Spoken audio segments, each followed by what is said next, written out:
welcome back to the Citizen channel. We're all staying safe and well. Another episode of I Didn't Know That. Not the greatest game, but yes, probably the best team won. That's all we can say. But let's have a look inside the programme.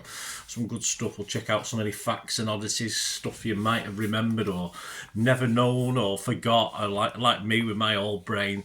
So we're going to have a look through it and see anything interesting in the programme. Includes a little bit on Edersons, so Sexy Six or Super Six, whatever you want to call it. I'm sure I've done a new vlog, Sexy Six, but I don't know if I've published any yet. But sounds good, doesn't it? City Sexy Six. There you go. Yeah, Ignition Sports, of course, now produce a match magazine. There are subs available. You can get the half season subs for this. You can get full season, starts about £70 for the UK and Ireland. Of course, you can get overseas bundles as well, £195. So you get, two lots. Yes, so you start the season, then you'll get the rest of the season when the season finishes, whenever that is. Probably May, isn't it? We're not involved in Europe anymore, so that's for sure. So. Yeah, so it's Ignition Sports, so yeah, get on there. You can buy them individually, of course, as well if you want a programme, just for an odd match. If you like this programme, for instance, you think you want to buy this, you can buy it plus postage, of course. Yeah, and just before we get onto the magazine, lots of new subscribers at the moment, so just a quick word for a podcast to do as well. So if you like your podcasts, with big City fan Mike, originally from Northern Ireland, he's now living and working in South Korea. I think he's coming home soon, though. The pod is now in its 7th year. Has featured such big blues as Walter Smith, Ray of Man City TV, and of course City Finance Guru, the guy who knows everything about finance, Colin Savage over the years. But it's just me and Mike at the moment, but we will have guests on occasionally. And we're approaching 40 episodes for this season. We try and get one out after every game. Sometimes, obviously it might be after a couple of games, stuff like that. But please check out on Spotify and SoundCloud. I'll try and find out if it's on anywhere else as well. But it's all things City, so give it a listen, guys, and you can listen to me again if that floats your boat. That's fair enough. But Mike's a great City fan, of course, from almost as long back as I am. Right, back to the programme. The cover story, a celebration of City's brilliant fans. Yes, I'm not on it, I'm not brilliant. This picture includes lifelong supporter John Shepherdson and his son Carter. It's nice to put them on there. And it also celebrates public transport, in this case one of the trams. I mean, they've obviously not been packed in like sardines getting away from the game at the Etihad, but if we had that much room on the tram going home, I mean, sometimes going I do, because I go quite early, but so interesting picture, but interesting concept. And the cover concept was by Danny Lennon, and it was illustrated by Dave Flanagan. Right, on to what you did know or you didn't know, and you might want reminding about. What about City? Well, Fight Club is a piece on Ruben Diaz, all the usual thing about what we're going to do and we're going to fight till the end and all this sort of thing. And he said about this season, he said, we've just been weird on many levels and we've been trying to find ourselves. I wish they'd hurry up, but it's not too much. Usual platitudes from Ruben, of course. We've got a Super Six. Look at Edersons' 6 assists. We'll come back to this. I'll read out a couple. I can't read out all 6. We won't have time, but I'll look back at that before we go. Ali Benarbia on KDB, a big piece. But he says, as far as the Premier League's greatest ever midfielders are concerned, Benarbia has Kevin and Gianfranco Zola as the best he's ever seen. Perpetual motion's a great image there, a multiple exposure image. There you go. It's not all done. There's not 5 Peps. It'd be nice to have 5 Peps. We can give one a rest and bring one back, couldn't we? Of course, this is Pep in his technical area. They do say it's in his dugout on the picture. So, do they know what the difference between a dugout and a technical area? Hey, but there you go. Who corrects these things or looks at these things in the programme? And that was against Newcastle in the 4-0 win, of course. That one. What about Liverpool? Well, Slot likes a challenge, doesn't he? Replace Klopp, of course, doing a great job, and previously replaced another sort of legend at Feyenoord, of course, Dick Advocaat. Yes, I always like that drink. It was very, very nice. Yes, I think he also managed AZ Alkmaar, was it? Another of course, Dutch team. As a player, like Pep, he was a midfielder. Their top 5 greatest of all time, according to this piece. Alan Hansen, yeah, I quite like Alan Hansen, I think. 620 appearances, he managed 3 European Cups and 8 titles. Yes, probably other things as well. Kenny Dalglish, 172 goals in 515 games. Dalglish Yeesh. 3 European Cups and 6 titles and other things as well.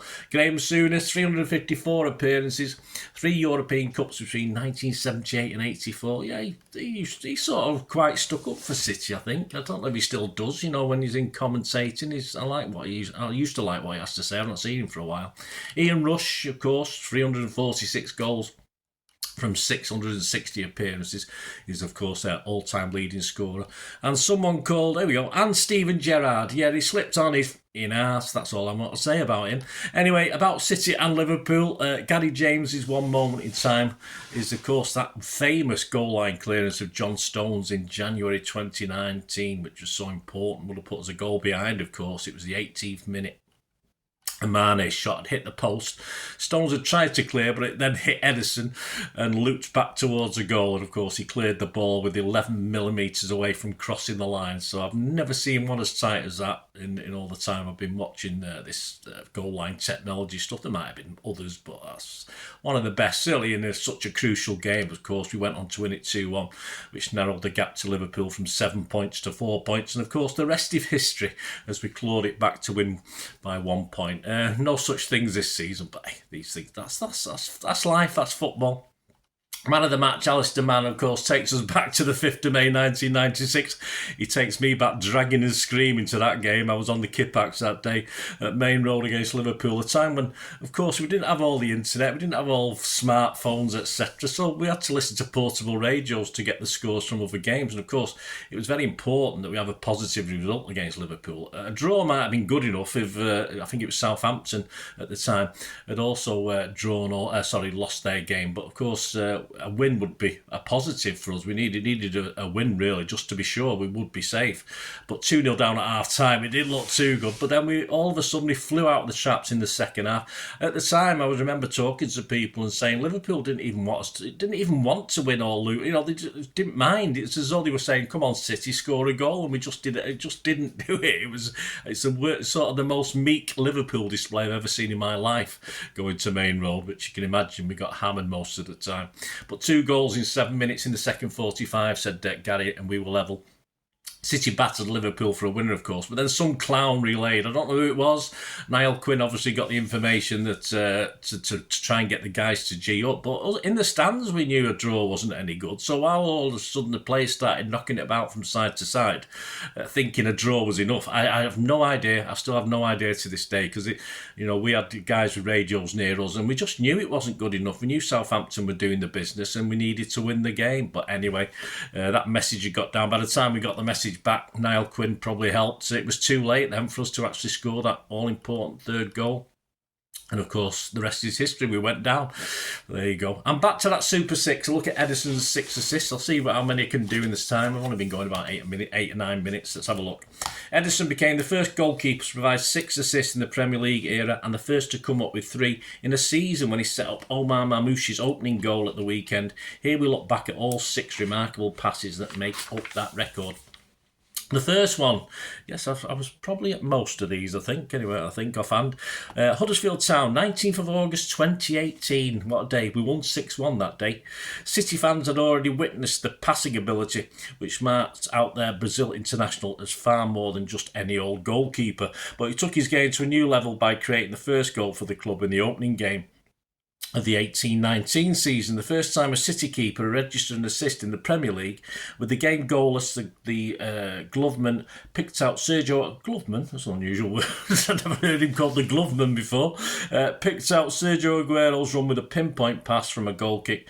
The blue striker did the rest, teasing the ball past defender Phil Billing and then chipping over Terry's goalkeeper Ben Hamer to set the reigning Premier League champions up and running in a successful defence of their title. It was the first goal of an Aguero hat-trick with Ederson, fellow Brazilian Gabriel Jesus and David Silva free kick and a Terence Congola own goal, giving us an emphatic victory. Sorry, these glasses are useless for reading, but anyway. Tottenham Hotspur was his second one, 13th of February 2021, a 3-0 win. Pep had said the week before the game that Ederson was in contention to take penalty kicks after Ilkay missed at Liverpool, and when the Blues were awarded a spot kick, the Brazil international made it plain he was willing to take up the manager's suggestion by striding up the pitch. Rodri grabbed the ball and converted, but Ederson had his moment after Gundo had made it 2-0, spotting the Germany midfielder in space. Ederson arrowed a 70-yard pass over the midfield, and Gundogan's expertly created space for himself before slotting in the third. That made 11 league wins on the bounce for Pep Guardiola's side, as they homed in on a third Premier League title triumph in 4 years by going 7 points clear at the top of the table. Versus Brighton was the third one. The print's a bit smudged on the programme here, this one. 22nd of October 2022. We'll just finish after this one. A 3-1 win. So you can find out the other three. You want to buy the programme, can't you? Message me. I'll read it out special for you. Ederson, whose boyhood hero was the goal-scoring penalty-taker goalkeeper Rogerio Ceni, had already shown he was capable of putting the ball on a plate for prolific City teammates like Sergio and Ilkay. The arrival of 6'4" man Erling Haaland took the possibility up to a new level, gave opposition defences a whole new blue headache. 3 months after making his City debut, that connection clicked for the first time as the keeper hammered an astonishing pass down the heart of the pitch, even fading the ball so it curved into the path of Haaland's charge. With Seagulls keeper Robert Sanchez racing off his line, the striker took the ball round him and then shoulder defender Adam Webster out of the way. That's a classic shoulder charge, wasn't it? Before netting his 16th goal in 11 games. His incredible 10th goal in 11 games. I told you my glasses are played up. 10th goal in 11 games. His incredible start to the campaign continued with City's second, and after Leonardo Trossard pulled one back, Kevin De Bruyne added City's third to secure the win. There you go, that's the first three. The others were against Brentford on the 14th of September 2024, a 2-1 win. Against Chelsea on the 25th of January 2025, a 3-1 win. And of course, that last one against Newcastle on the 15th of February 2025, a 4-0 win. There you go, guys. Hope you enjoyed this. I didn't know that and learnt something. It's all about learning. It's nice to learn things. That's what history's all about. I love history. I love history generally, not just for Manchester City. So I hope you enjoyed this. I didn't know that. City versus Liverpool. Perhaps more than the game, hopefully. So if you did, give us a thumbs up. Please leave us your comments, or contact me through my socials, or of course, as ever, if you want to support the channel, it's not just financial. That'd be wonderful if you can, but of course, if you just want to watch an ad or two, that helps. So for ways to support the channel, just keep watching and listening. I hope you enjoyed the feature, and if you can support me through the subscription, if you can subscribe, guys, that'd be wonderful if you've not already done so. We do actually have memberships at the moment, just 99p a month, so you get access to all my City stuff, including all the history vlogs, dozens and dozens not been published yet that you get immediate access to, and every time I do a edit and do a vlog, you get immediate access to it as well. So you can have a copy of scripts as well if you want any hard copy of the sort of things I do on matches and teams and managers and players, etc. So if you can join the membership, that'd be wonderful. We'd fine. And if you want to support the channel just by watching the ads, that helps. Watch the ads, let them play through while you just have to check your phone or something, let it play out. And of course, if you follow any of the links, that always works as well. If you follow a link to one of the ads and you fancy something, I've done it myself. I've followed a link and actually purchased something from another organisation. But it can happen. It can happen. Not all ads are stuff you're not interested in. And of course, if you can give us a like, guys, that would be absolutely fantastic. All likes are much appreciated. Anyway, thanks for watching. Until the next time, of course, I only ever ask one thing, don't I? Please, I ask you all to stay safe, especially you Blues. Until the next time, come on, City. Bye for now.